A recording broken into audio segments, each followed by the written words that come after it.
What is going on, guys? Welcome back to another video. So believe it or not, we are only around 2.5 months away from the 2025 NHL Draft. It is really creeping up on us considering we're worried about the end of the regular season in the upcoming playoffs. But yeah, it's kind of right around the corner. The draft lottery is about in a month, so I thought I would update my mock draft 5.0. I did one like 5 or 6 weeks ago. So yeah, we're going to get into it considering some of these guys, all of these guys' regular seasons have wrapped up and now they're deep into the playoffs of their draft year. Some guys' stocks have risen or fallen of late, as well as we kind of know what the potential draft order is going to look like, considering we only have like 3 to 5 games left in this season. So up first, here was the last mock draft that I did. I went 1 through 25. We're going to do the full first round this time around. Things have changed. The order has changed. This is the current order. You got San Jose, Chicago, Nashville, Philadelphia, Boston, Seattle, Pittsburgh, Anaheim, Buffalo, Columbus, Islanders, Detroit. The Rangers, I am going to have them selecting here. Their pick is top 13 protected with the Pittsburgh Penguins,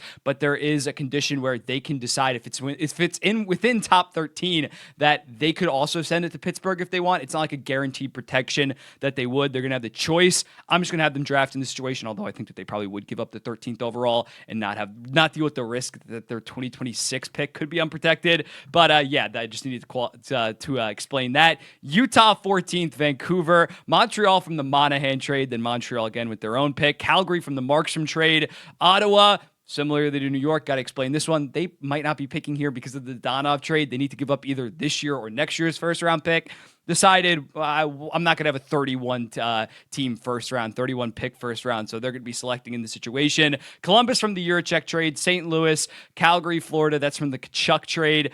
Philadelphia, that is from last year's draft trade when Edmonton decided they wanted a first round pick and gave up their 2025 first. Nashville at 24th overall from the Tanner Jeannot trade. Carolina, Los Angeles, Philadelphia from the Sean Walker trade, San Jose from the Granlund trade, Chicago from the McCabe trade, Nashville from the Askarov trade, and then Washington and Winnipeg, the 2 best teams in the NHL right now, decided to not trade their first round pick. So yeah, let's get into it. Again, with these mock drafts, I'll have a separate updated top 30, top 40 players in a couple of weeks once like more guys, their seasons like fully end.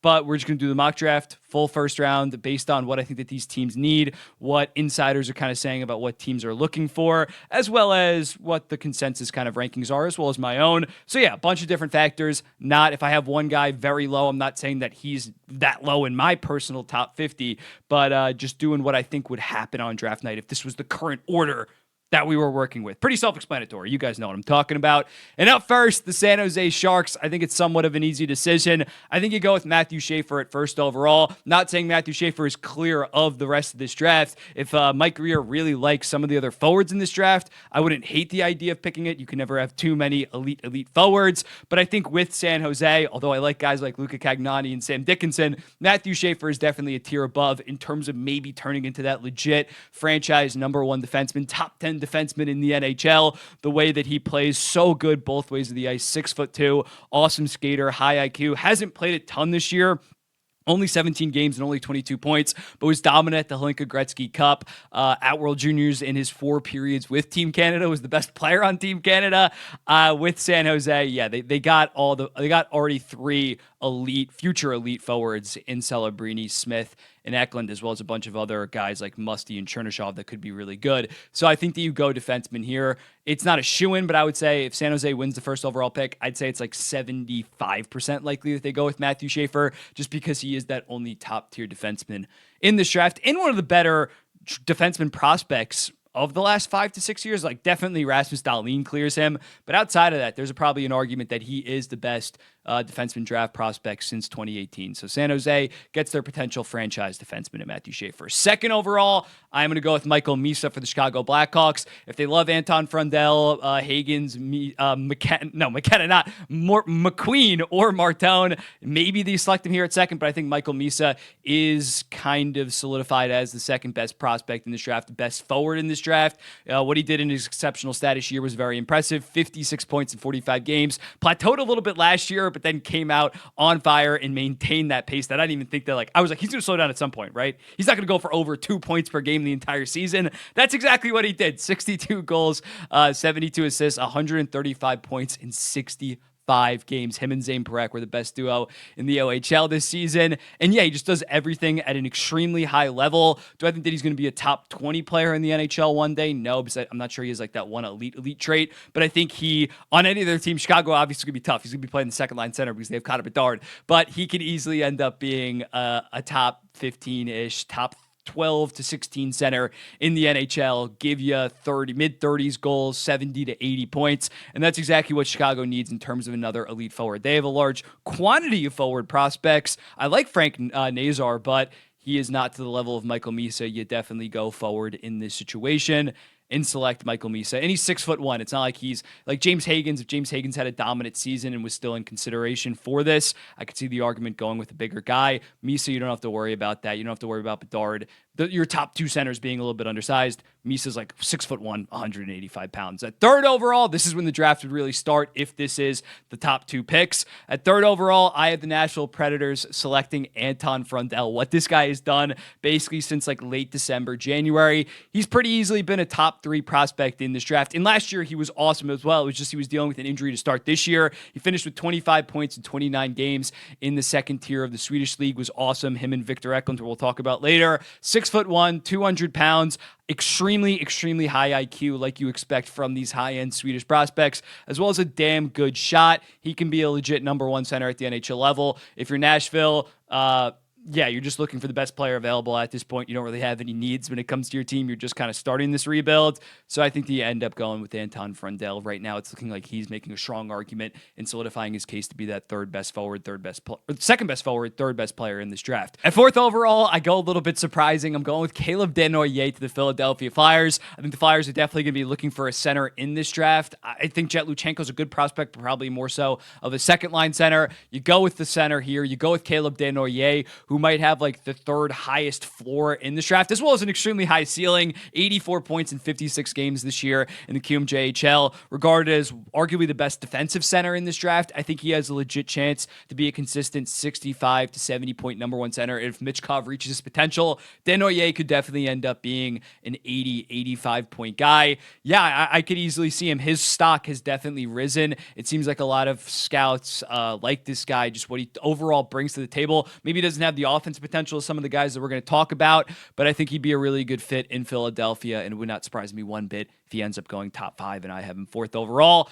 5th, James Hagens stays in Boston. The Boston Bruins have probably had a lot of opportunities to scout this kid. They clearly need a center. They need someone to eventually play with David Pastrnak on that top line. So James Hagens, it's been an unfortunate draft year. He still has 37 points in 37 games at the college level. It's not a disaster, but we did expect more. He's going to fall a little bit as a result, but this kid's vision and playmaking is still very impressive, where I think he can end up being a low-end first-line center or an amazing second-line playmaking center, and his passing and vision with a guy like David Pastrnak would be a pretty damn good duo in the NHL. So as a result, Hagens, 5th overall to the Boston Bruins. 6th, the Seattle Kraken. I'm going with Radim Mrtka. That also might be a little bit surprising. You're thinking, where's McQueen? Where's Martone? Seattle badly needs a defenseman prospect. I know I'm more of a best player available, but look at Seattle's prospect pool, man. Look at it. Yes, you have Riker Evans in terms of a young defenseman, but outside of that, you got Berkeley Cadden, Shane Wright, Matty Beniers, Furcus, Chalet, all forwards.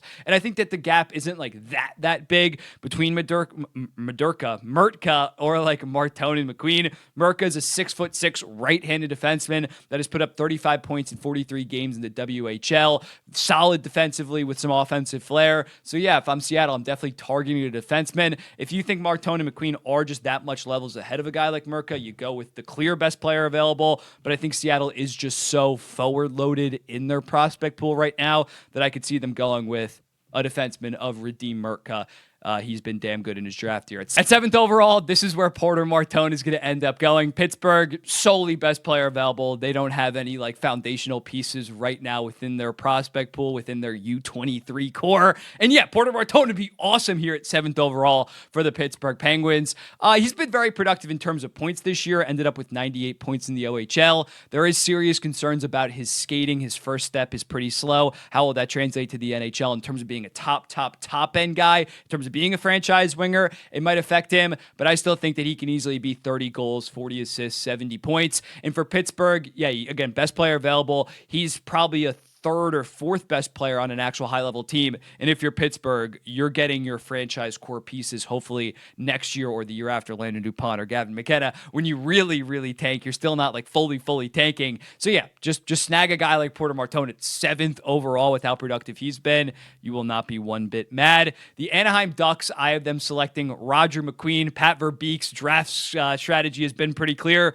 Big dudes. Pavel Mitnyakov, 6'2", 6'3". Leo Carlson, 6'3". Beckett Seneca, 6'4". You get another big dude in Roger McQueen, 6'5", 6'6". In terms of the physical tools, he might have the best physical tools in this draft, given his height, given his shot, and he's actually a very solid playmaker. 10 goals, 10 assists, 20 points in 17 games.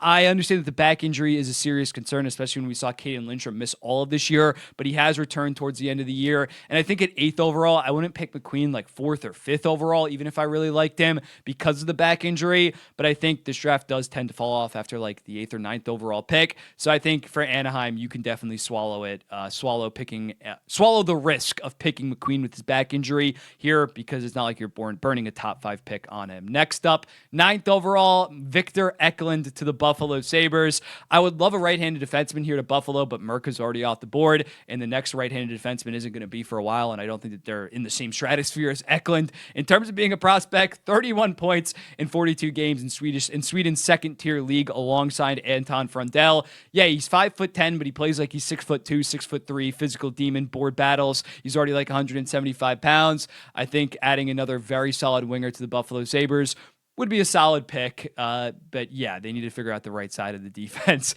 considering they have like 4 lefties under contract going forward. 10th overall, the Columbus Blue Jackets. I have them selecting Jake O'Brien. This is a guy who's skyrocketing in terms of his draft stock.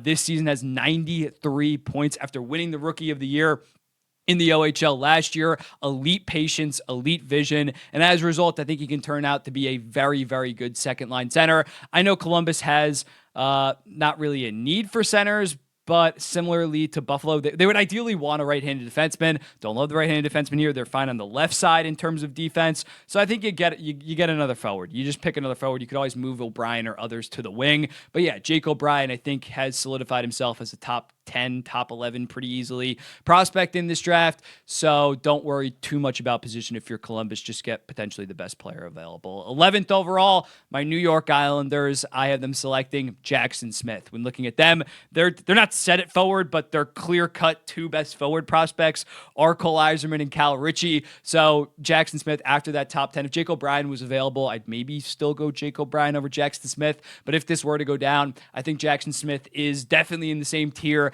as the remaining forwards at this point. He's 6'3". He moves extremely well. 54 points in 68 games this year in the WHL. Solid defensively. He needs to be a little bit more consistent defensively, but he has the tools of being a good top pair guy. And for my Islanders, who don't really have much in terms of defenseman prospects, this would be pretty solid at 11th overall, but I hope that they continue to lose and somehow get a top 8 pick and maybe get a true difference maker in terms of a forward. The Detroit Red Wings at 12th overall, I'm going to go with Justin Carbonneau. When looking at them, they were bottom 10 in goal scoring this season despite having such a good power play. So they need some goal scoring. When looking at it, their prospect pools like Nygaard and Danielson are not exactly beast goal scorers. Carbonneau this year, 46 goals, 43 assists, 89 points in 62 games in the QMJHL. Such an elite skater. Not only a goal scorer, his skating allows him to score a shit ton of goals. So yeah, I think he'd be a good add for the Detroit Red Wings in terms of beefing up that forward court. They're obviously fine in goal. They're pretty fine in terms of defense.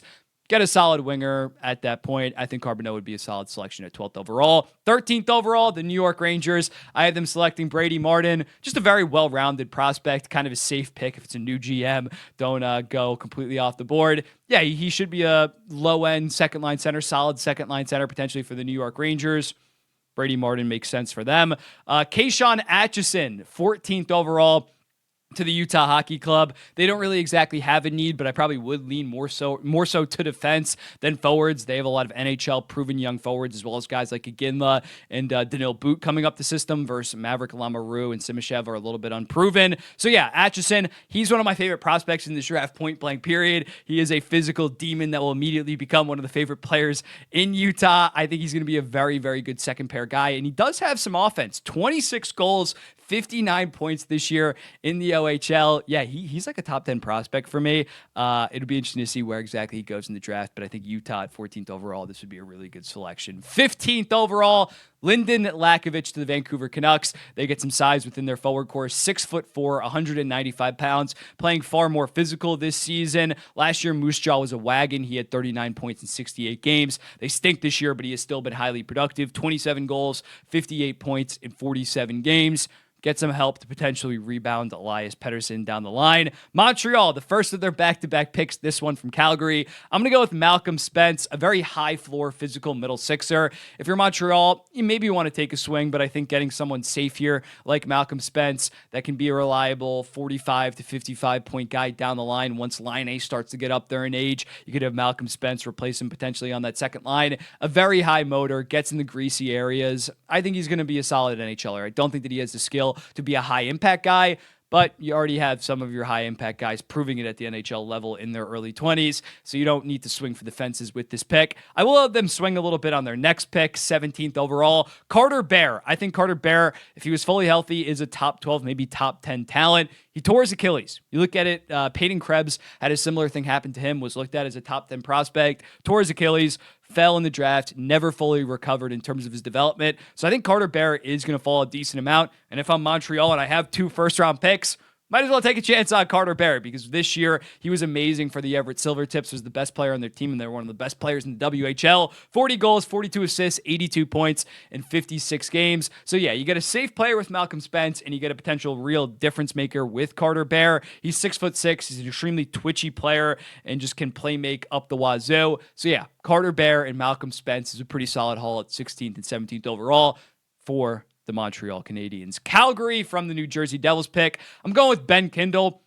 This might be a pretty basic pick just because he plays for the Calgary Hitmen, but he is an offensive monster this year on Calgary. 99 points in 65 games. Calgary definitely needs offensive playmakers. They need to definitely probably draft forward with both of their picks, considering they have guys like Zane Parekh, Henry Muse in terms of the defense. He's 5'10", a little bit concerning, not exactly physical, but he is such an elite skater that I think that he can translate to the NHL in terms of his offense and not get like pushed around physically. Ottawa at 19th overall. I'm having them select here, and I'm going to go with Cameron Reed. They have Sanderson and Shabbat on that left side, but Shabbat is 28 years old, so I think Cameron Reed could be a Shabbat successor in like 3 to 4 years.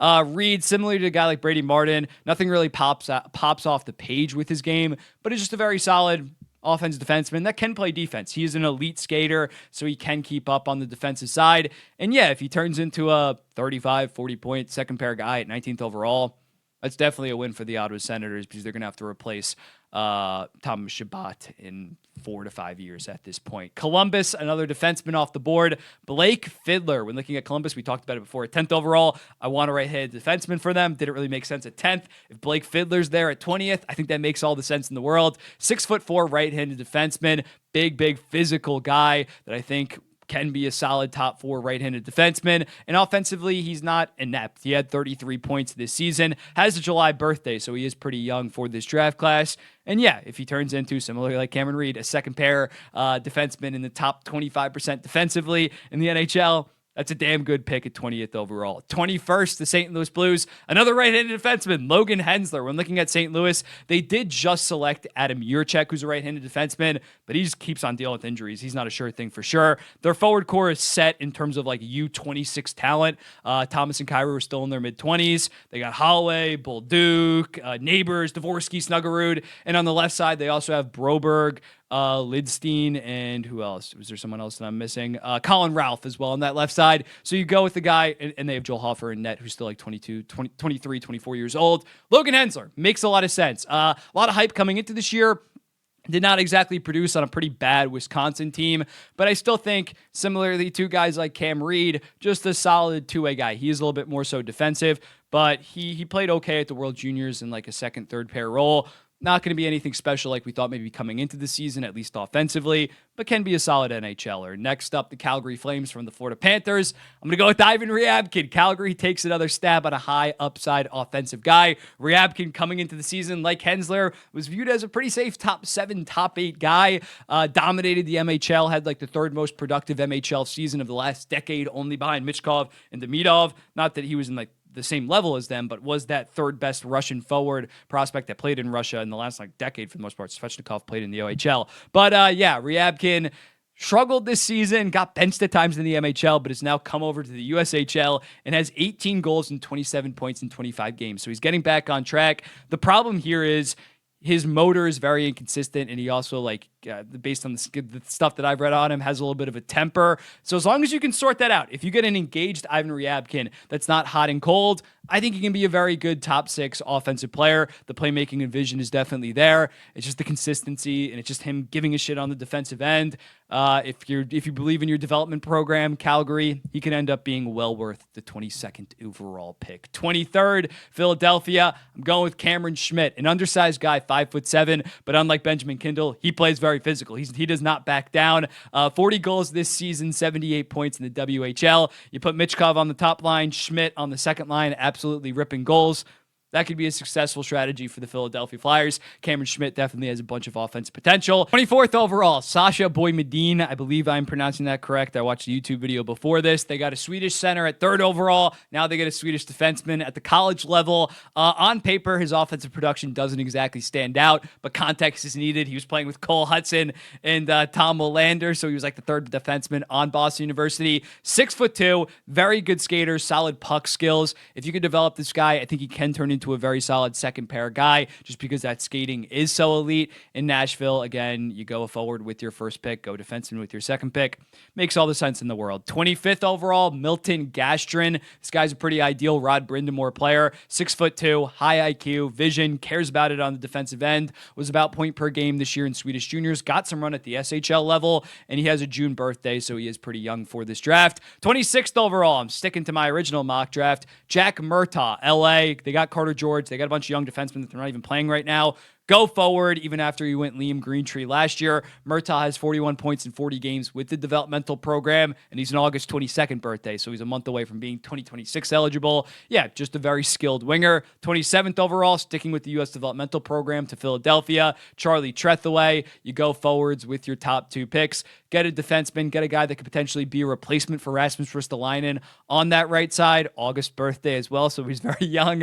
Tretheway, not exactly killing it offensively, but I think is pretty solid defensively and has that size that NHL teams are definitely going to crave. San Jose, 28th overall, Braden Coots. When looking at Braden Coots, not a high upside guy, but I think a very high floor. And when looking at San Jose, they're set again at forwards. If Braden Coots turns out to be a 35 to 40 point, very good two-way guy like we expect, defensive third-line center, that's a home run pick at 28th overall. You don't have to shoot for the stars if you're San Jose, because if you get Schaefer in this draft, your core is set. Your 5-man core is all but set. Just get high floor guys like a Braden Coots, and he's still a point per game this year in the WHL, is the captain of the Seattle Thunderbirds in his draft year, so that's very impressive, speaks to his character. 29th overall, Jacob Ice Wozniak, I think is the way that it's pronounced. This guy was a highly regarded prospect coming into the season, and it made sense. Had the highest 17-year-old Swedish junior point production season ever, ahead of guys like Lucas Raymond. Put up around the same rates this year and got some action at the SHL level.